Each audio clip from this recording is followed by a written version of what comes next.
Welcome to class. Today we are going to know about summary of the lesson, full lesson. Let us measure. Children, almost 4 to 5 topics in that lesson, subtopics we were discovered very clear crystal, isn't it? So let's see the summary of this lesson and what we learned. That's very important. We have to recall of that studied in the previous, isn't it? So that's very important.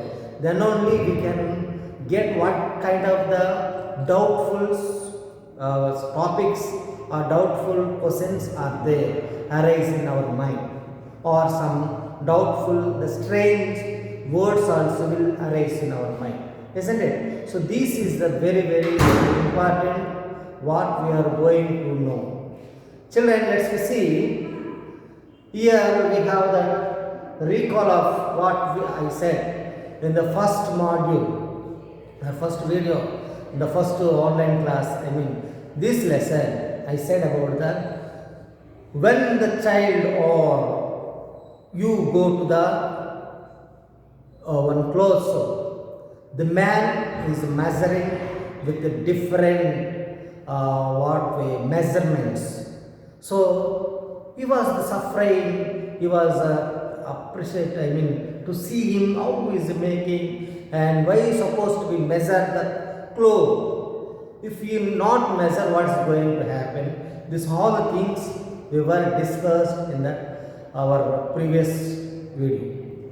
And also the story of the measurements in the olden days.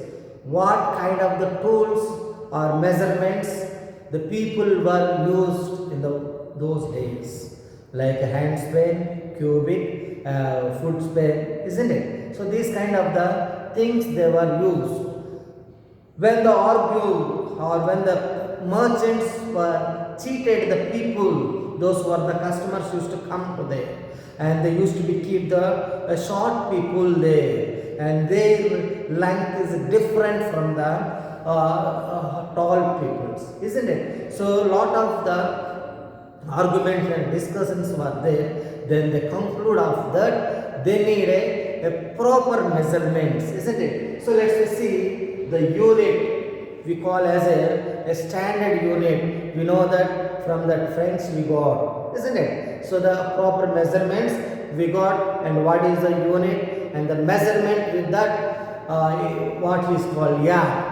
So from here to there they have the calculated, and all this calculation become a subdivision, isn't it? So then the people realize that everybody should follow the same thing only in throughout the our world, isn't it? So everybody is now following. So before that, if we not measure the materials, what is going to happen?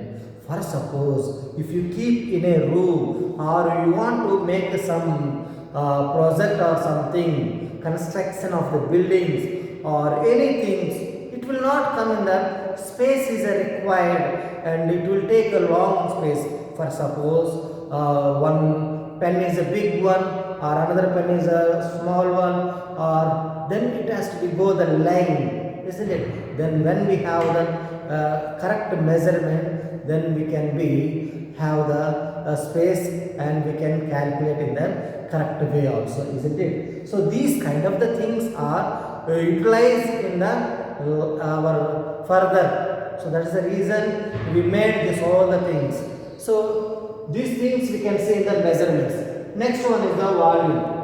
So here children, we cannot calculate or we cannot measure all the things which are the wrinkled one. Is it possible to, or rounded one, is it possible to measure? So it's highly impossible. Then we have to convert it into that volume into the measuring length, isn't it? So through that already I said, and we have to make that in the for example wrinkled stones, or some which are the small things also. When we put it to the water, the level will become increase. Then we can make it in the converted of that values, isn't it? So next one is the regular surfaces of the places, like very long things, or for suppose our Andhra Pradesh want to make measurements, or in our India, or some countries, or throughout the world, we know the surface,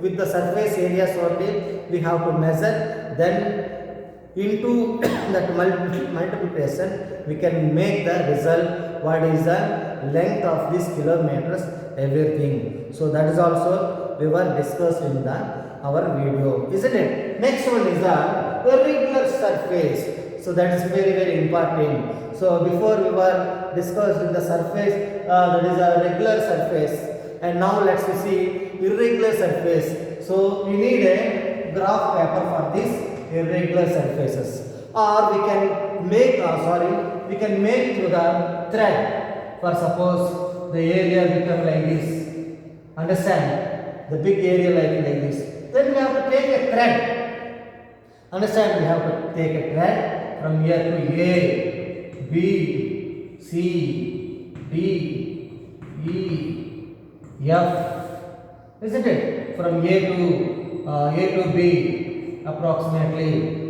2 centimeters, or we can make 10 centimeters, or C to D 11 centimeters, isn't it? So that way we can measure with the irregular surface areas. Not only the areas in the boundaries also we can make. If a small things, we can measure with our graph papers. So each box there is a 10 millimeters are there. For suppose my palm is there, my hand is there. Is it possible to calculate in exactly? It's not possible. Then you have to make with the graph paper, or any leaf.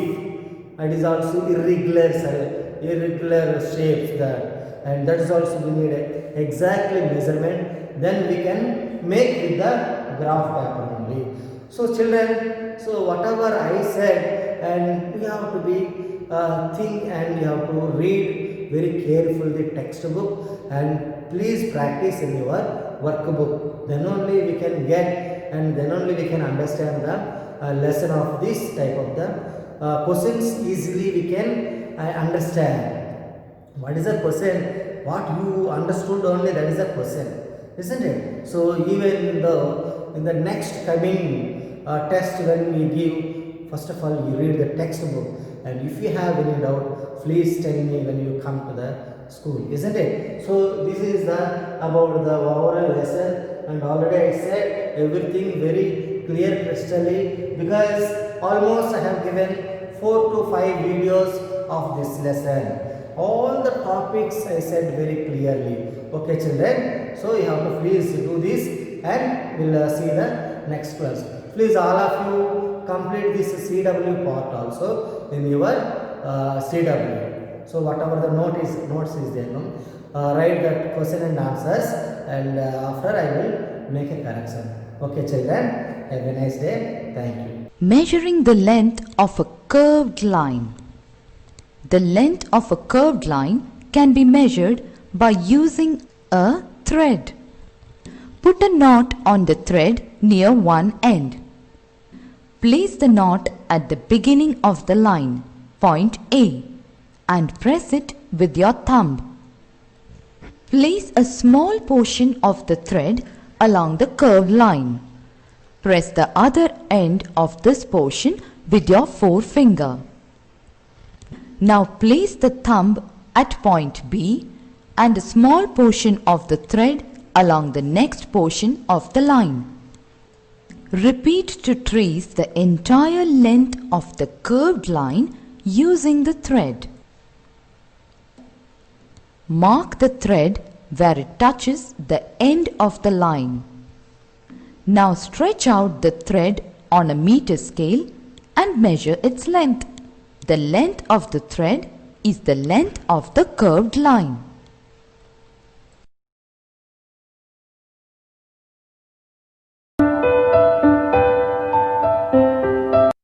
We have measured the area of a regular surface.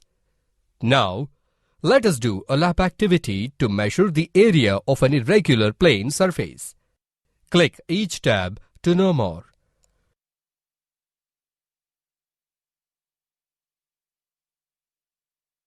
The aim of this activity is to measure the area of an irregular plane surface. The materials used in this lab activity are centimeter graph paper, leaf, pencil.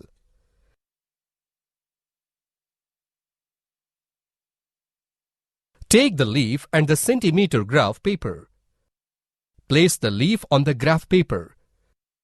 Now take a pencil and draw the outline of the leaf on the graph paper. Remove the leaf from the graph paper. Count the number of total squares that are half and more than half inside the outline.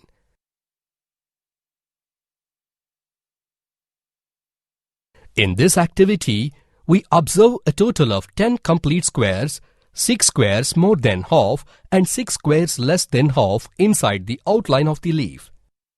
Note: neglect the squares that are less than half inside the outline.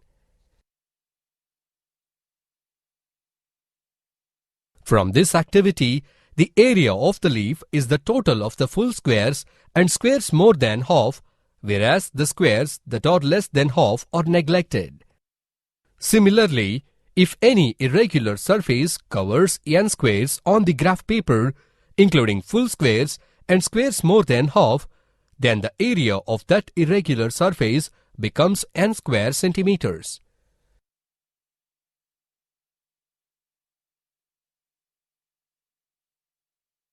Lesson on units of measure. In this video, we will discuss various units of measure, and we'll also introduce the SI system of measurement. To begin, let's define what a measurement is and what it actually means to measure something. Well, in science, a measurement is considered the assignment of a numerical value to an object's physical property.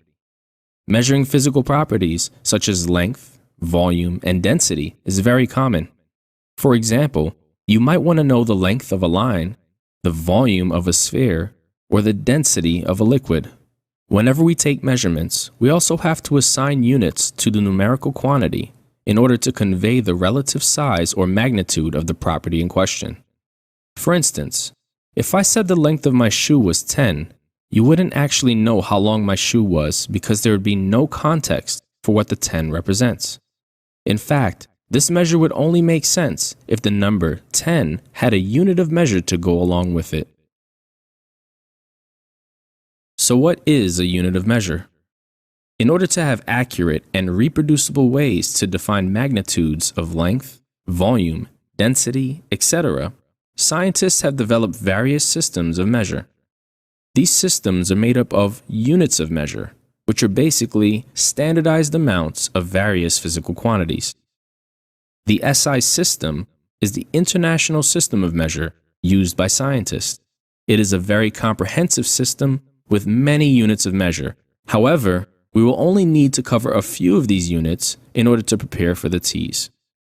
The fundamental physical properties you will need to know for the T's are as follows: mass, length, temperature, and time. You can see that for each property there is a mathematical label, which is used in formulas, and the actual name of the corresponding SI unit or measure. Please feel free to pause the video and familiarize yourself with the information on this chart. Notice that the chart refers to these units as base units because they help to define more complex units, which are called derived units. For example, area is a physical property that uses a unit called meters squared.